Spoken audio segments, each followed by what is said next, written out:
I am going to build a super smelter that can smelt 50 stacks of items at the same time. So why do I need a super smelter that can smelt 50 stacks of items at the same time? Well, the short answer is I don't. Nobody does. But here we are. That is what I'm doing today, regardless. Just for scale, this is how many stacks of furnaces we need to do this. Okay, so the first module is in. This is 5 stacks of furnaces, which means we need 10 of these modules. This is kind of absurd, but we're too deep now to turn back. And all 10 modules are in, and now we have a problem to solve. You see, it takes quite a bit of time for this cart to go all the way around. In fact, it takes far more time than a single furnace takes to smelt a single item. That means that we have to get a new minecart to this spot no longer than every 10 seconds. I'd like to get that down to about every 8 to 6 seconds. So that's what we're going to have to work on now, building a delivery system that can do that, not just for one of these, but for all of these. So with that problem in mind, let's go ahead and solve it. All right, and this is my solution to that problem, I hope. We're going to run 2 minecarts at a time. Each one is going to serve half of the system. So hopefully we can get a minecart hitting each end at least every 10 seconds. So all that's left to do now is build this out, build out the minecart storage, and test the system. So let's get on that. I was almost a fool. So I've got the system in to feed all the new minecarts in, the tracks in to create a loop so the minecarts go back up there when they are done.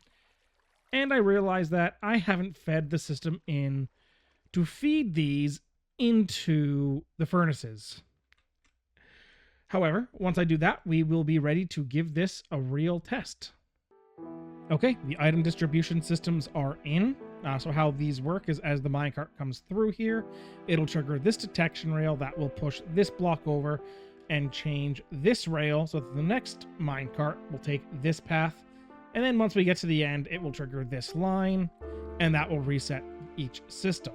So we have 2 systems in because, as we said, we're having 2 minecart rails while one powering each side.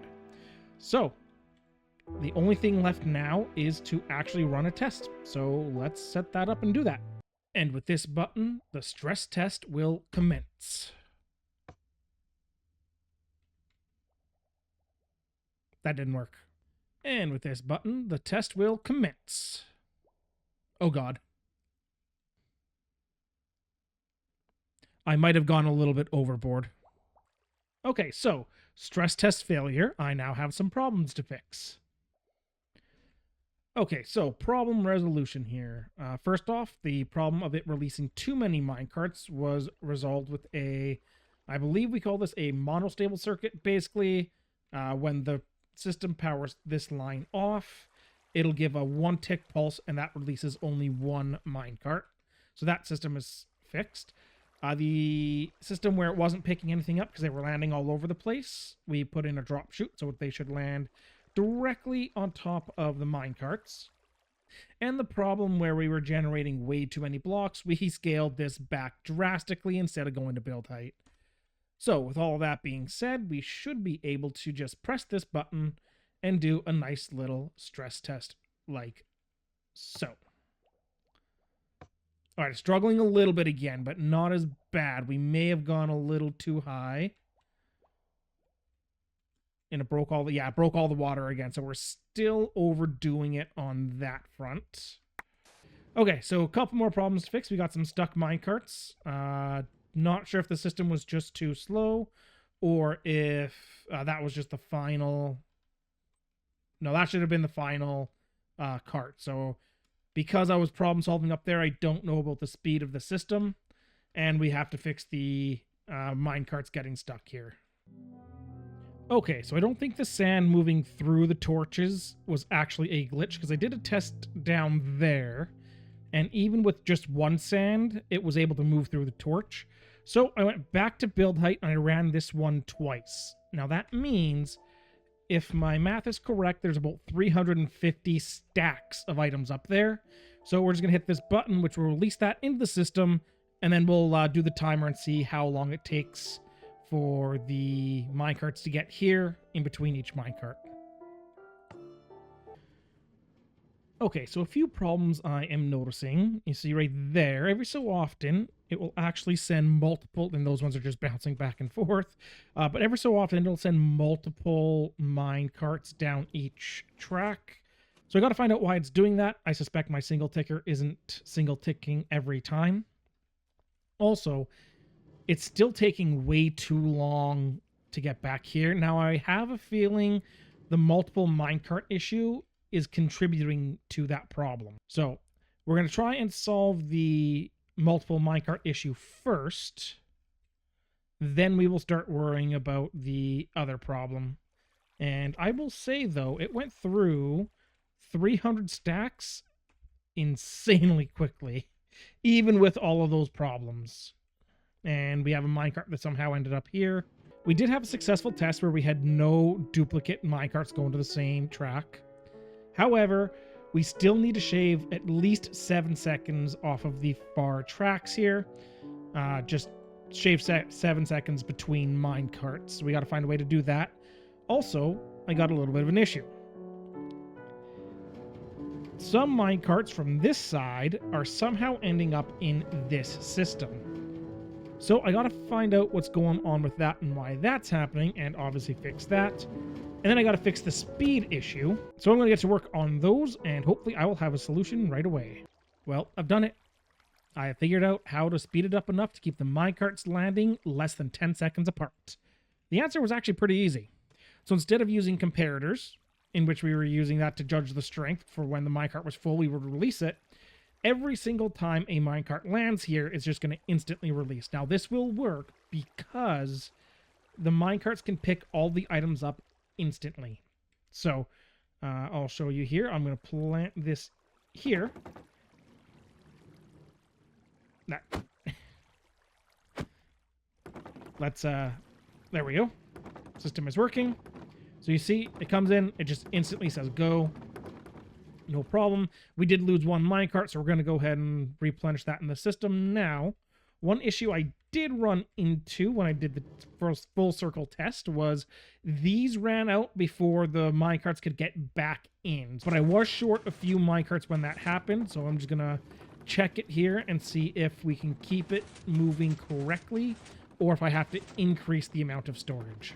Okay, the minecarts are coming back in. This is going to be close, I think. Ah, there we go. Oh. Barely in time. I mean, I think we have the exact number we need by sheer happenstance. But if anything slows up the return, then we're going to lock the system back up. So let's just let this go for a couple of minutes and make sure that doesn't happen. Okay, I've let this go for a couple of minutes, and it's working just fine. So we're going to get the other side going and make sure the other side works the same way. And as long as that is working, this system is all flushed out and good. Okay, I've let both sides of the system go for about 5 minutes now, and they do not stop, so that is great. Now, the reason this works is because minecarts can pick up 5 stacks of items almost instantly, so even though these aren't even stopping, they will pick up 5 stacks of the items and then move on. Now, the downside to the system is it's not very lag friendly because all these minecarts right now are actually empty, so you have empty minecarts going instead of full ones. But if you're building this system, something tells me you're not too worried about lag on that world. So with all of that worked out, we have to worry about fueling these systems. And that's going to pose a bit of a challenge for the same reason that the loading items pose a challenge. See, let's see if I can demonstrate this with my handy dandy furnace down here. See, we're using bamboo as a fuel source. So we have 60 bamboo. Now this will take 10 seconds to smelt. But as you see, this does not take 10 seconds to burn. So we have to be able to deliver 4 bamboo every 10 seconds to each module. That's going to be a tall order. Let me do some brainstorming and figure out how I want to do this. Okay, so the bamboo farm is in. That's the easy part. And how we're powering this is with a flying machine. And this observer will look at this daylight sensor, which of course will get updated throughout the day, which will trigger this trapdoor and send it on its way. And we have the same system on the other side. And that's just because you want a bit of a delay having it coming back so that all the bamboo can grow up. Because the worst thing that can happen to these flying machines is this thing is coming this way, and the bamboo just decides to grow as it's at this block. This bamboo would grow. That will break the flying machine. So by delaying it with the same system on the other side, you'll have time for all the bamboo to grow up one so that that can't happen. So we have that in on both sides because we're going to run 2 sides. And each one of these, so this side will power every second module here. That side will power the opposite modules.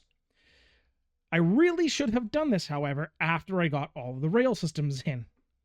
But I wasn't thinking, so now we get a fight with putting in the rail systems. So I'm pretty sure I've got an idea of how I can work the rail system. Just one little thing I'm going to have to figure out, but we will figure that out as we build it, and we will show you what that looks like when everything is in. And we're getting really close to being able to actually give the system a full proper test. Okay, this is the system that I cooked up to make sure that we release when we have 4 or more minecarts. So how this works is as a minecart comes in, it'll hit the tripwire, but because we have these repeaters locked, they won't send power down to the rest of the circuit. And then we get to 4, and we will. That pushes the observer, and it sends them all on their way. So that system is fully working now. And we'll get rid of these minecarts so they don't annoy me. And now that that is shown off, allow me to direct your attention to my failure. So this was a system I was trying to cook up so that we could send the minecarts down, pick up all the items, send those minecarts into a system that will say, hey, is this full? If it is, send it off one way and send it the other way if it's not. This system I just cannot get to work. So I'm going to do it the way I originally didn't want to do it, and we're going to make a hopper floor.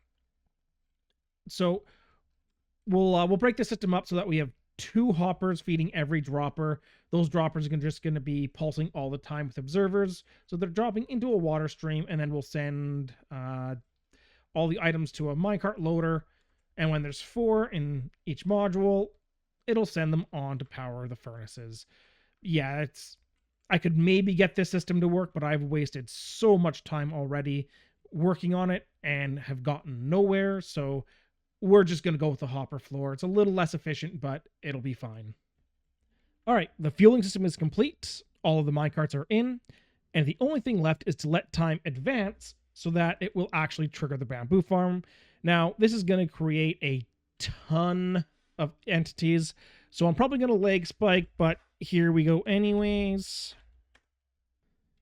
Now, to be fair, this is a bit of a stress test as well, because the bamboo will never get up this high because the system will trigger before it does.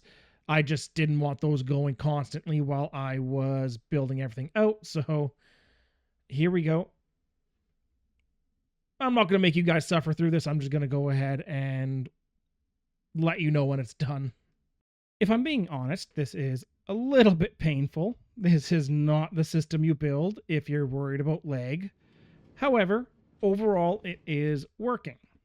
So, the system as it sits would perfectly work fine. The only downside is you would have to come around like, hey, I want these items, and there's not any of these ones, but you'd have to go around to each individual chest and be like, hey, I want these items, and that's just not efficient. And you don't build a system like this because you want to be inefficient. The real thing you got to do here is hook up all of the outputs into one area. So that's what I'm going to work on now. And we're done. Behind me, you can see the massive storage system I have built, which you need for a system of this size. I've also done some AFKing and allowed the system to fill up with bamboo. Now, originally for the output system, I was going to do droppers into water streams and that, but I figured that probably wasn't necessary, considering we have a chest below each furnace, and that means that your buffer system is really about 100,000 items just in the chests. Add the hoppers, above and below the chests and the hopper chain, and you're looking about 120 to 100,000, 120 to 150,000 item buffer before it would back up. Now look at me. All right, getting close. If you were smelting 150,000 items, take a break. Go get a snack. If you back this system up, I would actually be kind of impressed. So the only thing left to do now is actually run the system. All right, so this is going to cause another lag spike, but that's fine. We're going to do this 4 times, and then we're going to release the system and let it go. And I'm not going to make you guys watch through all of this horrendous frame dropping. I will cut to when I hit the button to release the items. And we release the items into the water stream, and away we go. And as you can see, everything behind me is working. Ish. All right. The lag spikes are causing a few issues here and there, but it can't really be helped with a system of this size. So, should you build this system on your world? Absolutely not. There is no need for it. It is way bigger than anybody would ever possibly need, and the lag spikes that you are going to end up causing are going to cause so many issues, both with this system and with the rest of your world. That being said, I'm still glad I built it. It makes me feel good to build things this big and overpowered and completely unnecessary. So, thank you for watching this video. It was a lot of work to put together. If you enjoyed this kind of stuff, and we have sand down here. If you enjoy this kind of stuff, do hit the like button and subscribe to find more like it. Hope to see everybody back in the next one. Until next time, everybody, stay safe, stay happy, and don't do anything I wouldn't do.